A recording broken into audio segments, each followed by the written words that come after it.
precinct delegates made each ballot unique.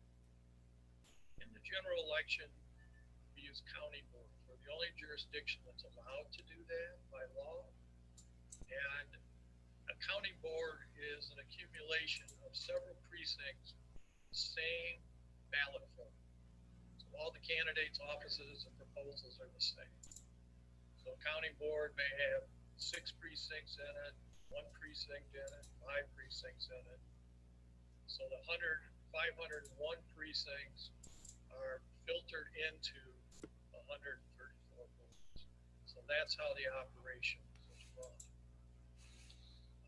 So at this point, I would point you to Director Rader's report. He has indicated, I think, some very positive increases in the accountability that Detroit has brought to this process. And I'm going to be happy to answer.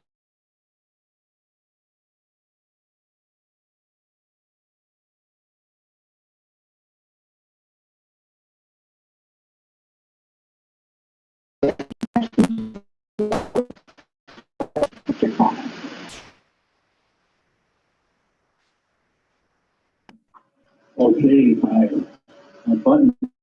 All right. Chris, it's good to hear you. Chris and I talked, it was just yesterday. It seemed like a week ago, Chris.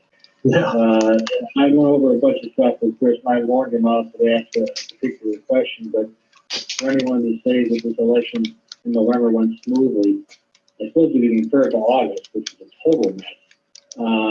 You might say there's improvements, but clearly is not accurate at all. Well, Chris, our statute that we operate under, there's a sentence in there about certifying the statewide election. That we have the power to adjourn from time to time in order to receive a correction of returns or for other necessary purposes. And we shall complete the canvass and amount determination no later than the 40th date after the election. Today is the 20th. So, Chris, what I told you I was going to ask you is, under what circumstances would there be out there that you would think you can delay for other purposes? Well, first of all, part of the question you said you're going to ask is whether you could ever vote no on a certification. And delaying is voting no for today. Well, not necessarily. I mean, I think that first of all, the answer is, of course, you can't vote no. There is no in this circumstances. Each of you play a necessary role. You're at the pinnacle of Michigan's democracy. You're the end game of the statewide elections for 2020. Our system is a zero-sum operation. You got winners, you got losers. We don't have any ties. Everyone doesn't get a trophy. That's not the way it works. However, at the end of the season, after 5.5 million people have taken to the field and exercised their right to vote, yet tens of thousands of our citizens have turned out to work in difficult and dangerous times. And over 1,600 county, city, and township clerks and their staff have conducted and prepared for this election. And the 83 boards of canvassers have canvassed this election. You, the Board of State Canvassers, representing the 2 major political parties, convene in a public meeting to make the results that are already widely known official. So your civility, which is so needed today, shows our citizens that a system they may take for granted works. Michigan election law does not need to tell you that yes is the only option, because without a yes, you don't have anything. There's no election, no winners, no losers, no beginning of Michigan's next chapter. So our law says you may adjourn to await returns and corrections to those returns. But of course, it doesn't say you can vote no and go home. So those who question the outcome, the remedy stage begins after you say yes. Recounts, audits, investigations, are all out there waiting for you to act. The legislature is giving you a role in recounts, but clearly it has not given you authority to conduct pre-certification audits. So can you adjourn? Yes, you can adjourn. If you have the completed returns, I don't think you can adjourn. What else is there for a county to do? They have lost their jurisdiction. They can no longer canvass. You have got their statement as to what the certified votes are in their respective counties. So what would you be waiting for? Okay, well, you're asking me questions. I asked you the question. And Chris, it does say at the bottom of the sentence, shall complete our canvass and announce their determination no later than the 40th day. So what you're saying is those words shouldn't be in there. We should announce our certification of the election no later than the 40th day. Would that be correct? No, I think that you're mandated to certify when you have the complete results. There is no reason to sit on it for 40 days. Because I would ask you, okay, if I can't ask you questions, I would rhetorically ask, well, what would you do for 40 days? I mean, what would you do for 40 days? You don't have authority to do an audit. So what would you do? I mean, why would you sit on something for 40 days when you have everything you need? There is no other necessary purpose. There is no other necessary purpose that we could have. Is that kind of what you're saying? Well, I'm not sure how you would suggest what that would be. You know, maybe somebody gets ill. Maybe two people get ill and you lose a quorum. I don't know. But I mean, yeah, those words are there. But what is the necessary I purpose? warned you yesterday I was going to bring this up, and I think we got Chris's answer. Okay, guys. I know, wait, Sterling. Good afternoon, Mr. Thomas. How are you? Oh, good afternoon, Mr. Thomas. How are you? I'm very good. It's nice to see you. Good. I think there's some important things you said here, and I think it's really important for us to clarify the board's role. I think one of the, big things out there is the fact that there's a lot of misunderstanding about this board's role and the power that we have, the authority that we have. You're pretty familiar with election law too, so I think you're a good person to do that. So I'm looking at section 841 of the election code. And it basically says the board of canvassers shall canvass the returns and determine the result of the election. Okay? And I'm going to focus in on the word shall. I mean, this means must, right? It means shall. I mean, the state Supreme Court has gotten into shall and made shall, yes.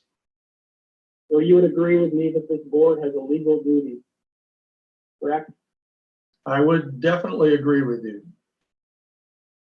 So the law basically says we have a legal duty, or a clear legal duty, to canvass returns. Those returns are basically the certified copies from the county, correct? That is correct. And I mean, are you aware, and I know you've got an extensive background, are you aware of any legal authority out there that allows us to review more than those returns as part of the certification process? I am not. I mean, I have, been with you all when you certified numerous elections. And I have never experienced a time when, one, it's come up, or two, there's been any contemplation of going beyond the face of the certifications presented to the board. Well, am I correct in saying, I mean, we're not a court here. We don't have judicial power. We don't have the authority to conduct a trial here on whether or not election fraud occurred. Am I correct? You are correct. And the Court of Appeals has told this board in no uncertain times in the petition arena that they are a ministerial body required to follow the dictates of law and not a tribunal to decide legal matters or constitutional questions. And I would think they would say pretty much the same thing here, is that you're not a body to investigate fraud. You don't have the tools to do that. The statute doesn't give you the authority to mandate documents or compel testimony. So you can't really investigate fraud. I mean, the Secretary of State cannot even investigate fraud. She can investigate the conduct of elections based on what election officials do. But if the fraud is outside of that arena, that goes to police powers, not even to the Secretary of State. Thank you. Is there any other questions for Mr. Thomas on the board? Well, thank you, Mr. Thomas. I really appreciate you coming and speaking with us today. It's my pleasure.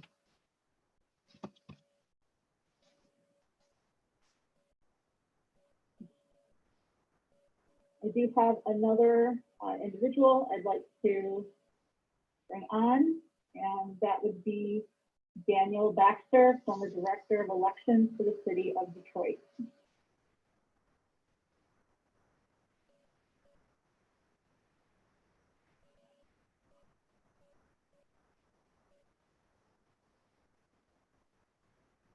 Mr. Baxter, can you hear us?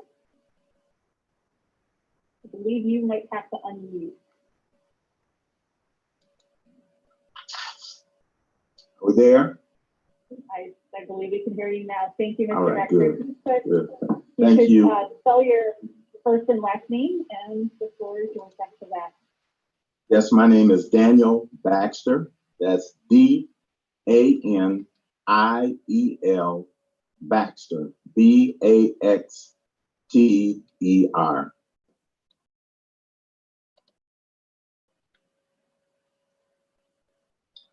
I'd like to first and foremost thank you for the opportunity to come before this body and share information associated with the November 3rd, 2020 presidential election. As Chris mentioned, I was placed in charge of all activities associated with the tabulation of absentee ballots for the presidential election. After the primary election, City Clerk Janice Winfrey reached out to me to ask me whether or not I would be willing to assist in this monumental endeavor. I certainly was honored to accept that opportunity. And as such, the clerk and I, along with numerous staff members, along with the Office of the Secretary of State, along with the Wayne County Elections Department, we sat down and had a conversation in terms of what elements were needed in order to ensure more efficiency and accuracy associated with the tabulation of absentee ballots for the November election. And as a result of that conversation, we did a couple of things. One thing that we wanted to make sure was that we didn't run into some of the challenges that we ran into for the primary election.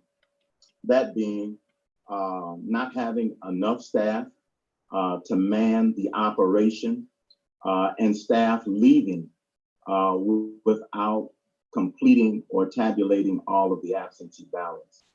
And as such, we began to do a recruitment operation that included recruiting younger and more energetic Central County Board staff.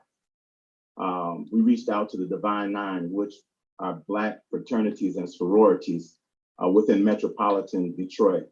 We reached out to the ecumenical community, churches such as Triumph, Greater Grace, Second Ebenezer Church.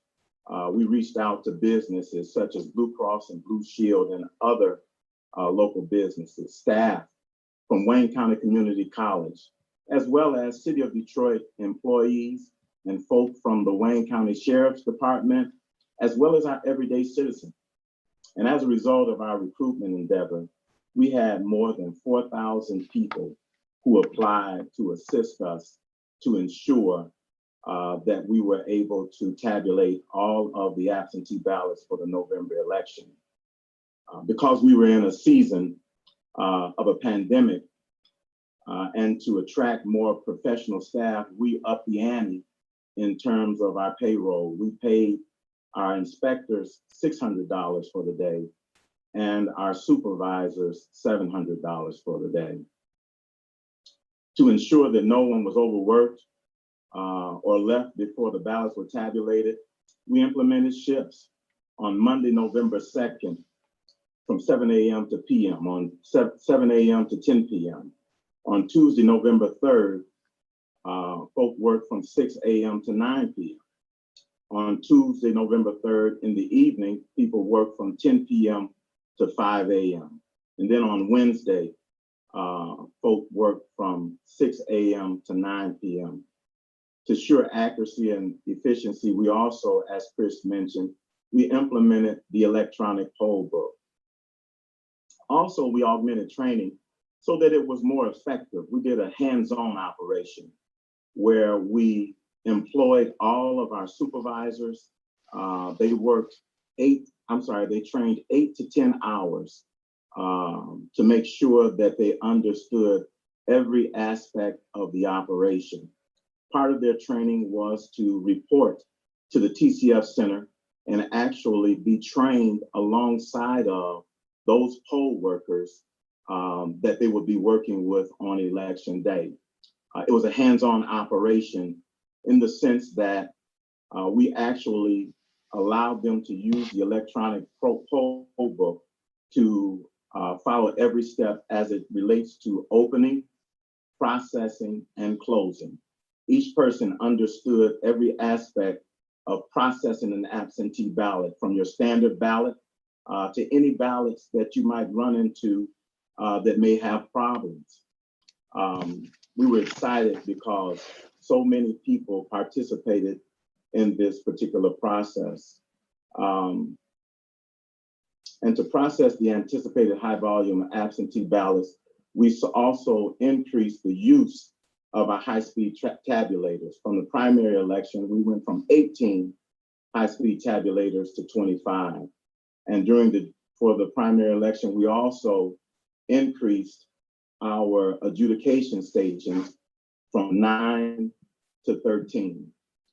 We've trained and prepared for election day from Wednesday, September 23rd through Saturday, October 31st. And then came Monday, November 2nd. From November 2nd to November the 4th, from Monday to Wednesday, and all the way up until Thursday morning. It was perhaps one of the most exciting and engaging endeavors that I've ever had the opportunity to be a part of since working at the Department of Elections. You have to remember, I started working at the Department of Elections in 1985. One of my first jobs here was as a POC, which is the Political Organizations Coordinator down at the Central Counting Board. From 1985 to 2005, my main feature was to work at the Central Counting Board. And in 2005, I was in charge of every aspect of that operation. I've had an opportunity to witness so many changes in terms of elections. I've had the opportunity to go from punch card to electronic voting systems. I had the opportunity to witness a write-in candidate election that was an amazing feat. And in 2008, I had the opportunity to be a part of that entire operation where so many people engaged in the voting process for the first time in so many years in the city of Detroit. But nothing, and I mean nothing, compares to the experience that I had and many people had at the TCF Center on those particular days. It was a day of great pride, not only just for myself, but for those poll workers and for the city of Detroit at large, no matter what happened on election day, whether or not challengers shouted "Stop the vote" in the TCF Center, whether or not they were violating social distancing rules, or whether they stood in the middle of the processing center without their mask on. Nothing, and I mean nothing, deterred our poll workers from being engaged. They stayed focused throughout that entire operation. And then on last week, when the Board of Canvassers, when the Wayne County Board of Canvassers decided to certify, and we're so glad that they did, I was proud that one of our supervisors had the opportunity to offer public comment during that particular exchange. And she explained the process from the beginning to the end with complete accuracy. So I was so excited to see that and to see her stand up and demonstrate the integrity of the process that was executed on November 2nd and 3rd. And in closing, I just want to share this with you. Every day since 1985, when you enter into the Department of Elections, on the wall is a quote from Abraham Lincoln's Gettysburg Address. And it says, "And that government of the people, by the people, and for the people shall not perish from the earth." Everything that we do here at the Department of Elections, whatever it is that we carry into the building, whatever it is that we have going on outside of the building, we never deal with that. We're always about a nonpartisan operation that is focused on making sure that every vote counts.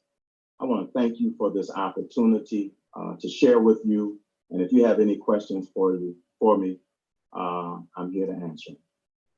Thank you. Is there any questions for Mr. Beck? Mr. Baxter, I think I was with you in the Cobo Hall basement. I was there at 10 and 12. And, Yes, sir. I don't remember talking to me, but my first question is, after the election is over, was there any count board of several precincts that may be out of balance by up to 600 votes? Do you recall that? Pardon me? I'm sorry, I didn't hear you. Okay, my question is, the count boards after the election, were any of them out of balance? One of which was up to 600 votes. Does that make any sense to you? Well, I know that we had 3 counting boards that did not report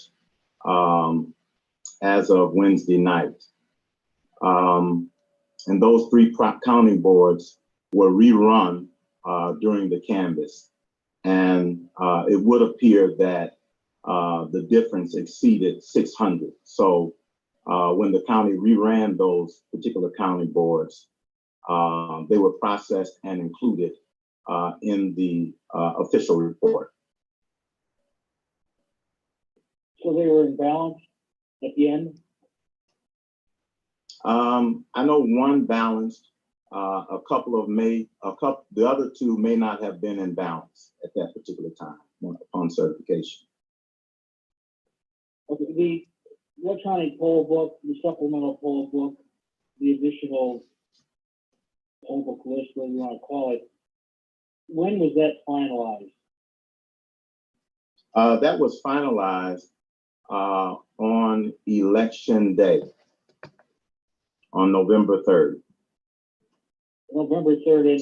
So I'm sorry, let me go back. The electronic poll book was printed and reported or produced on Sunday night, which was November 1st. On November 2nd, when we began the pre-processing operation, we employed the electronic poll book. Then on November 3rd, what we did was we produced the supplementals in the event that any of the poll workers, when they were processing the absentee ballots, ran into any type of issues where that name was not in the electronic poll book. If the name was not in the electronic poll book, then they were responsible for looking that name up on the supplemental document. If the name was there, they would check it off and then process the ballot in its standard manner. So the supplemental poll book was the last poll book, the so-called list that was developed? That is correct. Okay, and is there any reason that the statement could be true that all these lists were delivered to the Wayne County Board of Canvassers 13 days after the election? Any truth to that? No, I'm not aware of that. Okay. Are you familiar with how the poll workers are hired?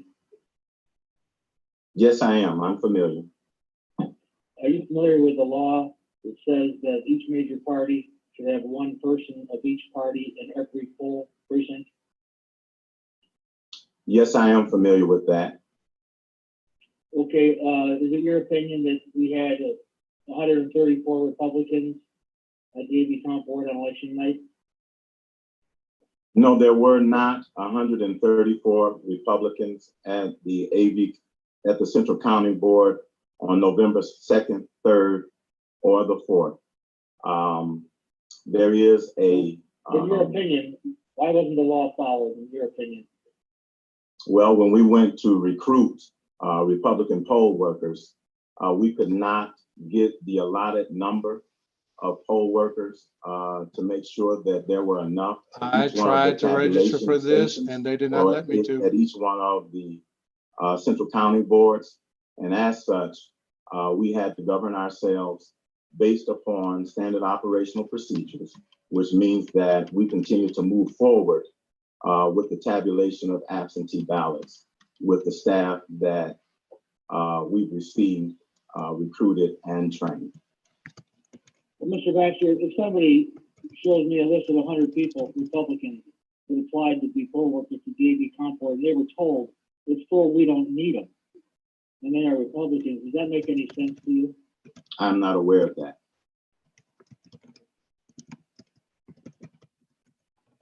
Do you have any other questions, Norm? Is there any further questions from the board? For Mr. Baxter? Thank you very much, Mr. Baxter. Thank you.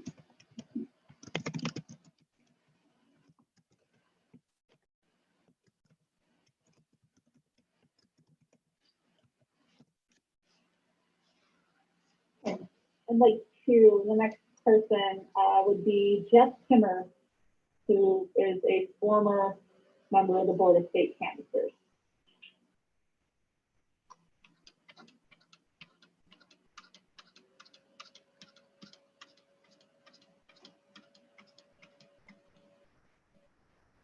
All right. There, Jeff, am I on now? Jeff, can you, I believe so. So Jeff, if you can spell and state your first and last name, and then the floor is yours. Sure. Jeff Timmer, Jefftimmer. I will be very, very brief given the extensive testimony and questions and answers that we've already heard from the two previous speakers. I served on this board from 2009 to 2012 and served with two of the members sitting here before us today, and I know that they know their duty very well. If the board has all the required returns, it has no discretion. It has none. It has zero. The board must certify the results today. It is mandatory. Some have commented that today's meeting has heightened political impact. It does not. Rather, it is a routine ministerial function being performed here today. The same regular and predictable function that occurs after every election. Joe Biden won Michigan by a margin of more than 154,000 votes, a margin 15 times greater than the margin this board certified without fanfare 4 years ago. This election was not close. Neither was Gary Peters' defeat of John James. But whether the margin is 1 vote or 1 million votes is irrelevant to the legal obligations this board must fulfill today. do your mandatory duty, certify Michigan's election results. Is there any questions for Mr. Kim? Just briefly. Mr. Kimmer, I just have a couple questions. I don't want to be repetitive to what I already asked Mr. Thomas, but given your extensive experience on the board, I think it's also important to talk to you and kind of clarify the board's role a little bit more for members of the public. And I agree with you. It's really all about the returns here today, what we received from the county. Are you aware of any legal authority, any authority in law for us to go beyond those returns and review anything else as part of the certification process here today? I am not aware of any ability to do that, that there's any latitude to do that. My experience on the board was very clear, and there were times when, for instance, the board deadlocked on, say, petition language or the approval of a petition. And the mandamus actions were usually taken. The Court of Appeals or the Supreme Court issued an opinion and reminded us, sometimes very bluntly, that we had an obligation to do what was in the black letter of the law, that we did not have discretion, we did not have the luxury of inserting our opinions or what we thought should be the case, what we thought should be looked at, what we thought should be investigated. And so that was my experience. Thank you. Any other questions from board members?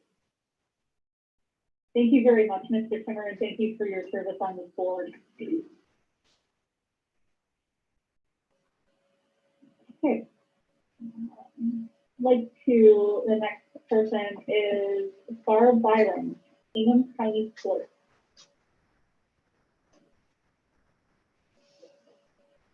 Okay. Next, we're going to move ahead to Susan Nash, Livonia City Clerk.